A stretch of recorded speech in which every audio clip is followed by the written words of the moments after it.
Votar sí sirve, es lo que como todo el mundo tiene su opinión, pero si tú quieres a Rajoy, tú tienes que votar para Rajoy, ¿no? Y los demás, si quieren otra, tienen que votar para los otras, ¿no? ¿Sí o no? Es así, porque estamos aquí como somos ciudadanos. Entonces, ¿qué hacen los ciudadanos cuando hay elecciones? A votar. ¿Para qué queremos nosotros a estos políticos? Los votamos, nos quedamos en casa 4 años con la cabeza agachada y cuando sean las elecciones te prometen, sales a votar y otros 4 años en casa. No lo veo lógico. Quedarte en casa es morir.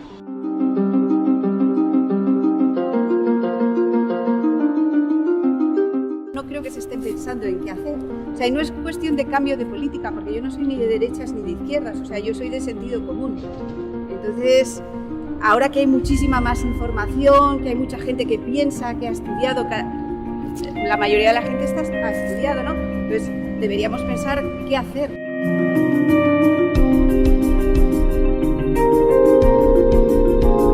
Creo que la política está muy sobrevalorada y creo que la gente tampoco se identifica mucho con los partidos políticos. No, por ninguno.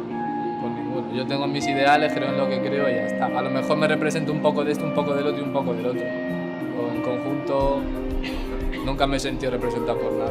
Los políticos no gobiernan para la gente, sino para ellos mismos, y que cada vez la gente está más influenciada y sabe menos de lo que debería saber. Yo creo que la gente, y sobre todo los más jóvenes, cada vez más cuestionan el vínculo representativo y no se sienten representados. Pero no creo en la desafección política en el sentido de una pérdida de interés por la cosa política. O sea, lo vemos en las manifestaciones, en organizaciones locales. La gente está interesada en defender el interés común, en pensar en el futuro del mundo. En fin, la política yo creo que atrae mucho interés, pero los partidos políticos ya no más.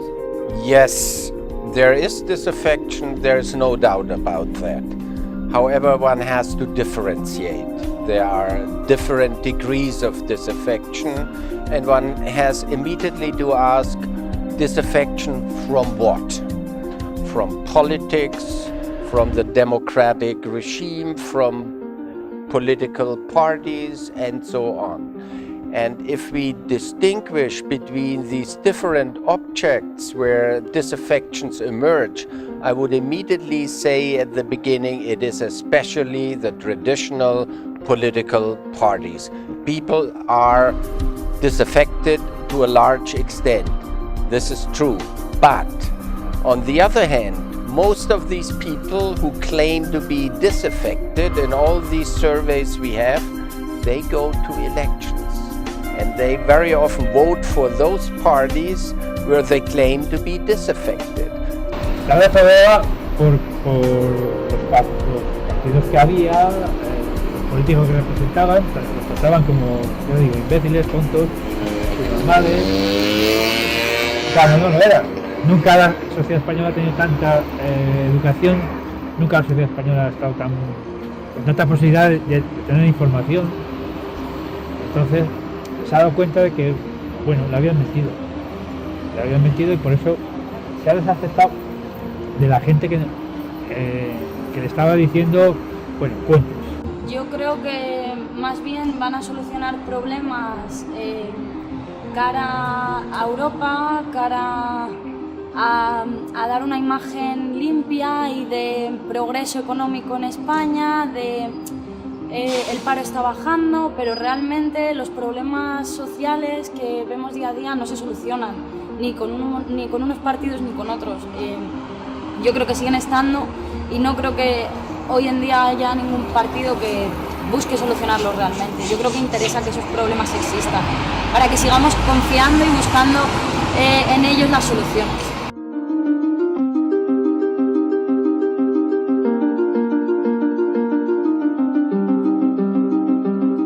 Yo creo que hay que hacer bastantes cambios, es decir, la crisis económica unida a todo esto, a toda la corrupción, a todo lo que ha surgido, nos debe llevar a replantearnos qué país queremos, qué sociedad queremos y lo que hay que hacer. Y si hay que cambiar tribunales, la forma del poder legislativo, del poder ejecutivo, pues habrá que cambiarlo, algo hay que hacer. Es decir, hay que moverse. Está claro que algo ha fallado para que estemos así. Creo que tienen la concepción de que la política es su coto privado, que ahí solo pueden estar quienes han nacido para ellos, o quien viene de una familia que se ha dedicado a ello, o quien ha sido preparado para ello.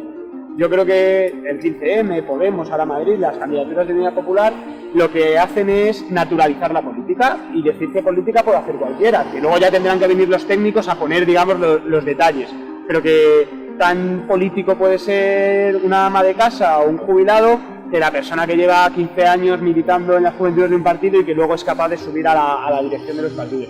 En ese sentido yo creo que hay un vuelco, un cambio en la percepción de hablar de entender la política, y ya no es raro desde el 15M ir a tomarte algo a un bar y que la gente esté hablando pues del último recorte o de la última mamarrachada que ha hecho el político de turno. Yo creo que eso es sano para una democracia que, por desgracia, en este país cada vez teníamos de menor intensidad o de menor nivel, y que ahora se está regenerando la vida política. Yo entiendo perfectamente, tanto en mi entorno como en la sociedad, la desafección que hay.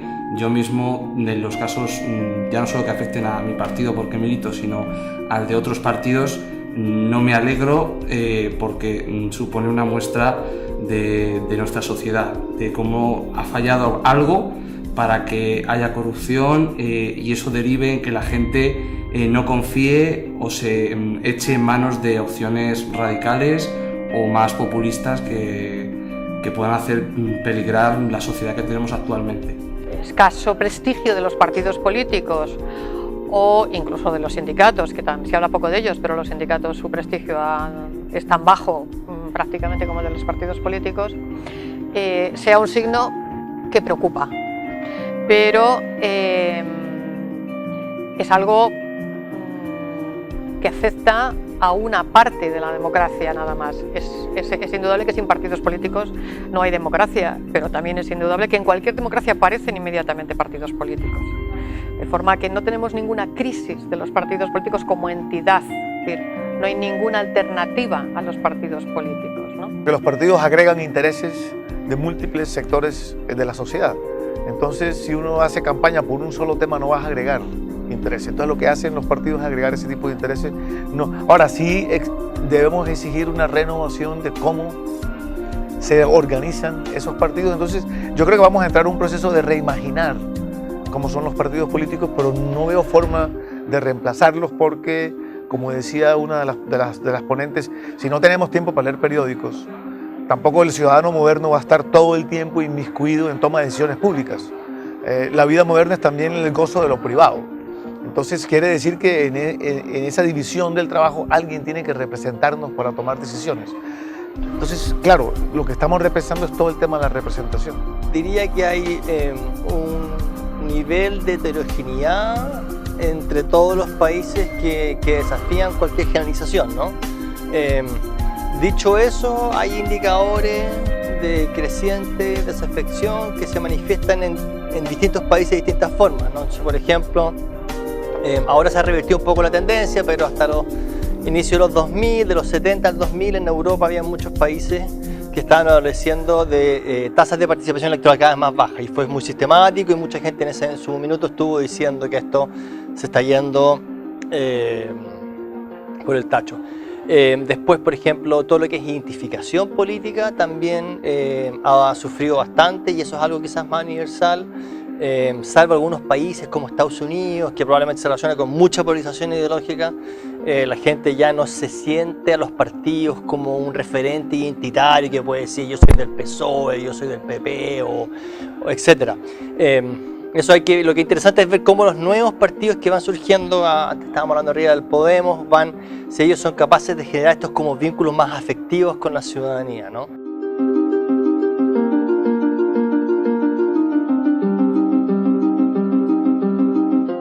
La clase representativa se enriquece con otras formas. Entonces hablamos de democracia deliberativa. Yo lo veo como un enriquecimiento de la representación.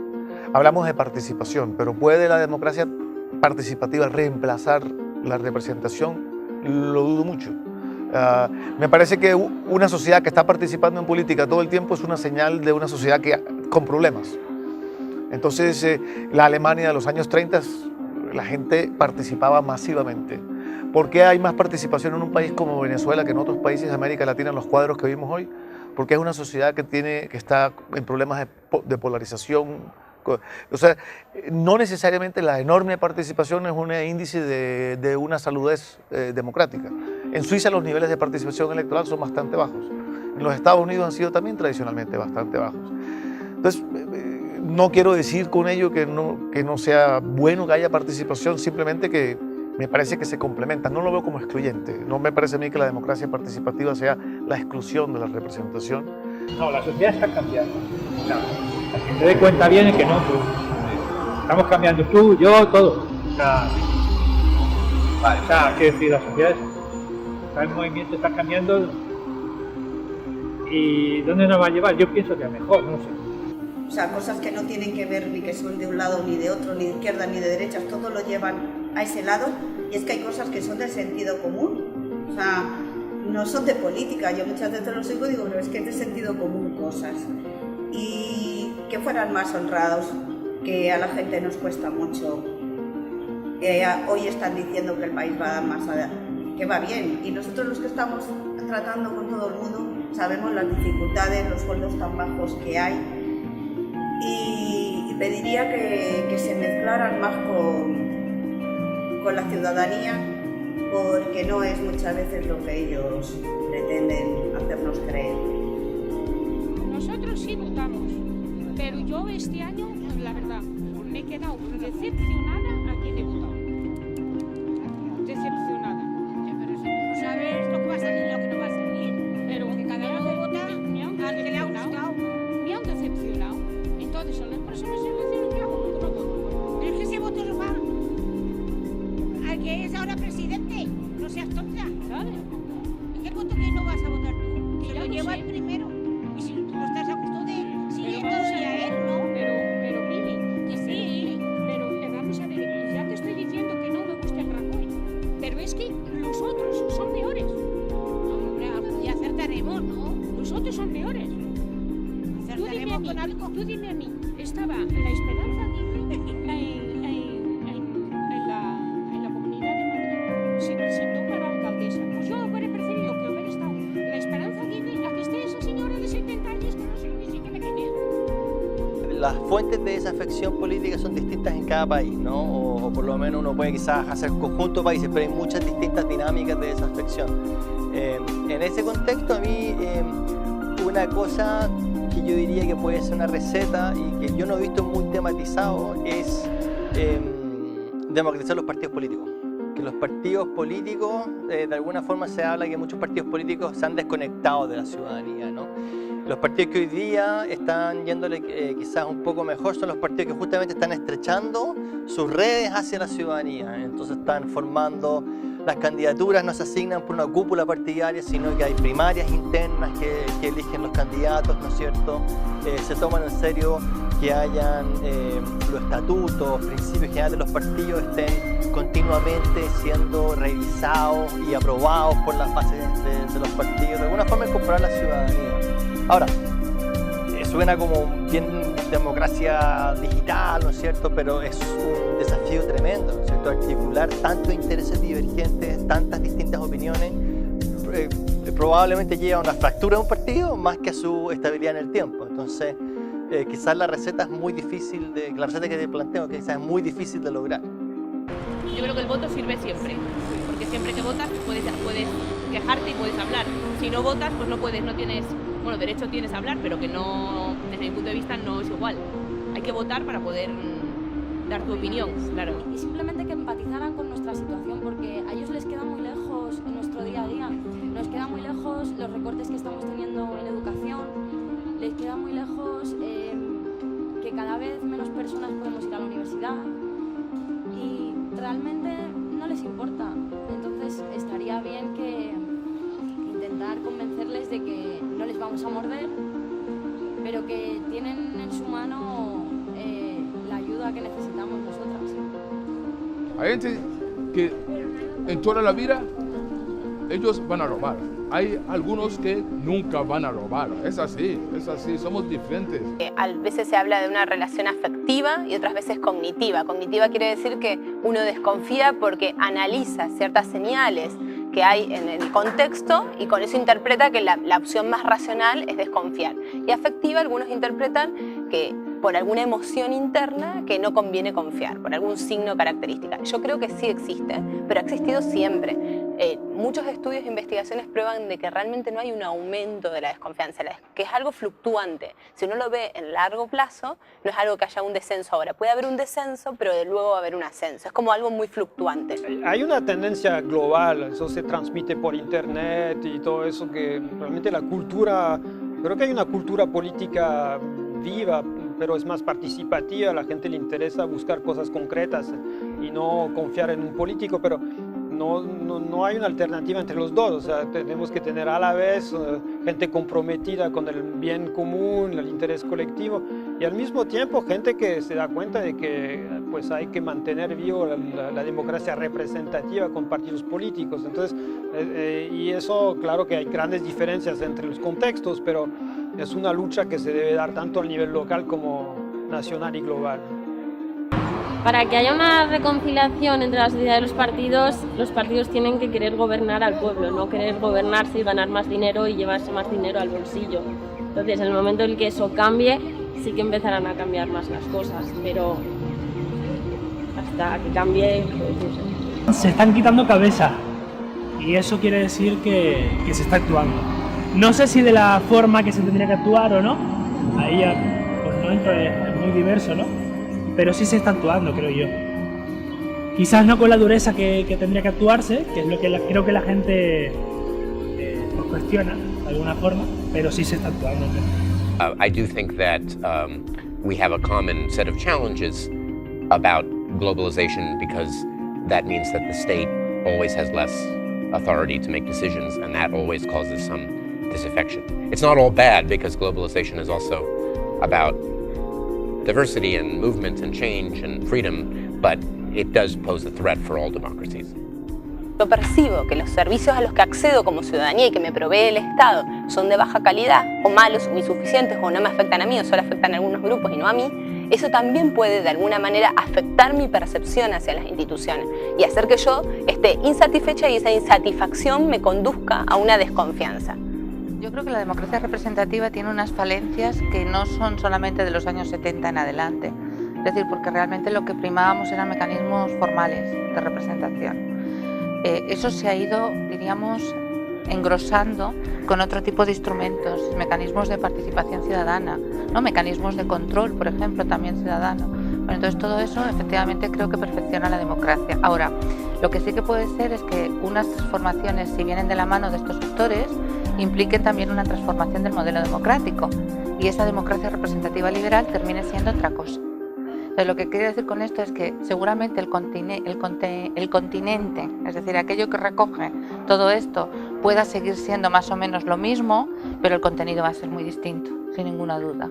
Cada país, cada localidad reimaginará propiamente cómo se relaciona con el poder público, que después de todo, ¿qué es la democracia? Sino la relación del ciudadano con el poder público, y de tal manera que haya en igualdad de oportunidades participar en la toma de decisiones. Eso no creo que igual no haya un proceso excluyente de que sea globalización contra localidad, pero finalmente lo local termina redefiniendo muchas cosas en un contexto global.